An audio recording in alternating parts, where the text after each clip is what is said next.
অনেক ক্ষুদ্র প্রতিক্রিয়া দেখা যায়, ওই কথাকে নিজেদের গায়ে টেনে নিজেদের গায়ে মেখে তারা ক্ষুদ্র হয়ে যায়।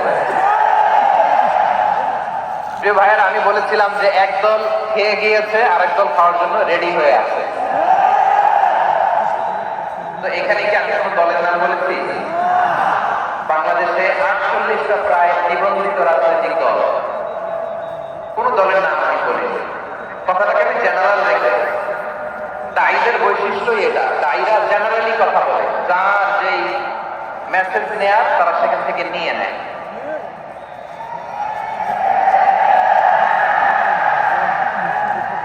তো কোন দল এটা নিয়ে কোনো কথা বললো না, আপনারা এটাকে নিজের গায়ে যে মাখালেন, এটা ঠিক হয়নি।